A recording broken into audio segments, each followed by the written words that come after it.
kind of an explainer slide. So what is unified communication? So unified communication is not necessarily a product. Unified communications is a strategy. It's a great buzzword now. I could say unified communications, at least we get a concept of what it is, so that makes it easier for us to talk about, but it really is a strategy. Okay? It's going to be a strategy to dynamically reduce the effort needed to establish communications between people, whether they're colleagues, partners, or customers, and the ability to effectively communicate across the appropriate medium, right person, at the right device, at the right time.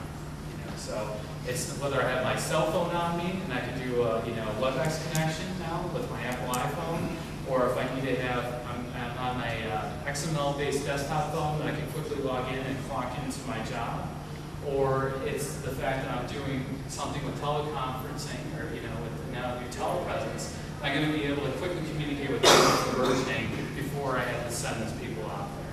So that's if you take away anything from this presentation, just realize it's a strategy. There's different components, different pieces. They're going to make it work for what you're trying to do, what you're trying to accomplish. And some of you said you're already there. Great. Some people that are looking to get there, maybe we can entice you with some ideas that might start you thinking about what the next step might be for you. Okay. This is a chart kind of talking about, obviously, some of the things that we get initially, right? Obviously, going to VoIP gives us a lot of benefits for just cost structure, right? I don't have to pay a telephone company. I'm already paying for a data connection. Away I go, right? My parents are paying for a cable modem. They don't want to pay, Verizon anymore for a phone line that they don't really use anymore. When I buy Vonage, done, right? They pay Vonage a lower price. Away we go. So we've seen a lot of that with, over here as we're getting into the, integrated applications. So then we get into IP call processing. Now I can be able to have this on a server or some kind of facilitated device over my IP network. I have my phones plugged in via PoE. Away I go, right? So that's going to simplify what I'm able to do, and then make sure that I can also utilize the same infrastructure I might already have in place.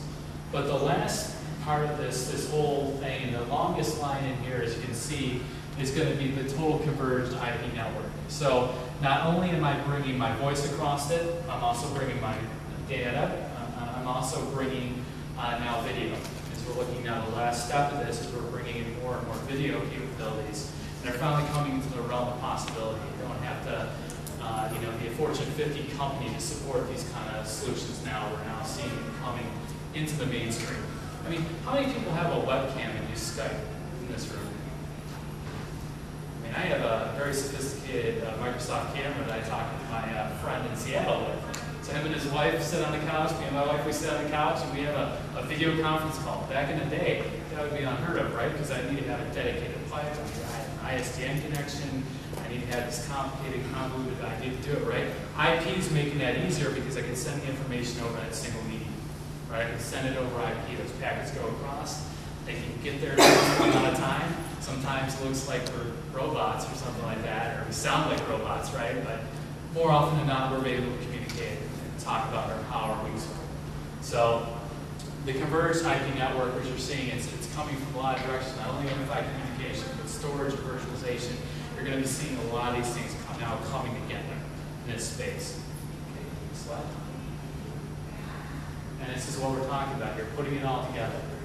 So these are the questions that unified communications answers, right? How can I contact them? Are they available? Are we talking to the right person? How can I arrange a conference call? And then how do I share information, right? Because I don't know how many people have tried to do a conference call. I try to do it in my traditional, back at Ingram, I try to do the conference call half the time. I hang up on the person, because I can't figure out the right combination. But these things are how I'm going to do this. How I'm going to contact the individual is going to be email. It's going to be over Instant Messenger. It's going to be a video call. Now we have video phone solutions, where we can easily plug in and go using IP that I might not have had the opportunity to use in the past. Are they available? Am I presenting right now? So obviously my team knows back home that I'm not available. Are they somewhere else? Are they traveling home? Are they only available on their cell phone? Now we can add presence capabilities to that. We'll get into that in a few minutes. Are they the right person to talk to? We talked about the team environments now for corporations. If you want to have that subject matter expert and they happen to be in Malibu and you're back in the home office in Buffalo, you got to, are they available during the times that you need it? Can you see when they are? Are they going to be the person to reach out to? And you need to get them right away. You can bring them on the phone right away. Those kind of capabilities. Arranging a conference call.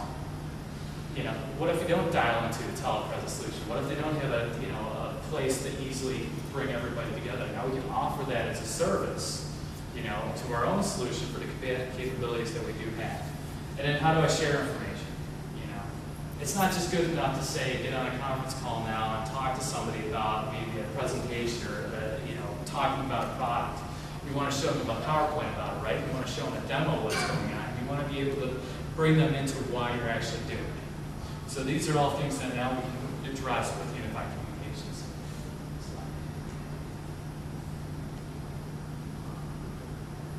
So one of the things I mentioned before, you're going to hear unified communications on one hand, the other hand you're going to hear collaboration.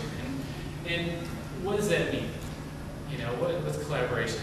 And what it is just the way we've been doing it since the dawn of man, right? We sit around and campfire and figure out what we're going to do as a team, and then we go out and take care of it. So we're doing the same thing every day at weekly meetings that we have face-to-face with our various departments and heads, right?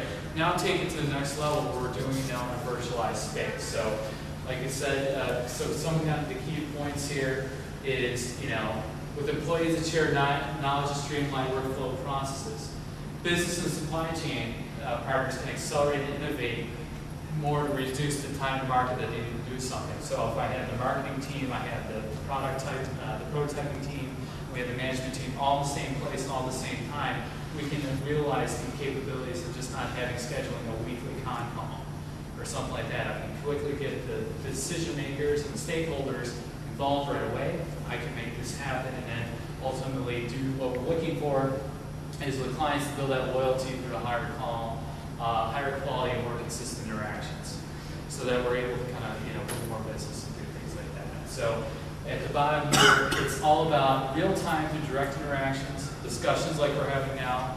We'd have it over, some kind of other interface like a WebEx or whatever solution, Skype, as you can see, is very good to do these kind of things. And also asynchronously through the information and document sharing. So, okay, I built your proposal, here's your documentation. I'm going to send it off to you, quickly share it, read it over, what do you think? I don't like line number 3. Okay, then we can bring it back. So it's going to be kind of give or take kind of thing. But then we'll be able to get everybody in the same place at the same time to collaborate on the actual issue. And then kind of the last point here is it makes finally the virtual team idea actually a reality. So now I can have people communicate from different places. I can get the subject matter experts in a room virtually instead of having to fly everybody out to have an individual meeting. So it gives us those opportunities for the green beans and also, more importantly, flexibility and responsivity that we're looking for in the environment. Excellent. So it's, hitting home again what we're talking about here. The various kind of organizations, we have our project managers, our field teams, our office workers, and our road warriors. And ultimately what this does is finally, instead of having to call, hey, do you know what the guy's doing out on the road? I don't know, he's not figuring it out. Oh, let's call the field team. And then the office workers actually processing the original class. Instead of having all these different segmented, siloed type environments, unified communications finally brings it all together that we can collaborate anytime, anywhere, and then everybody's included. So we don't have to leave any of the stakeholders out of it, any of the people that actually need to be in the decision making. Unified communication brings it all together.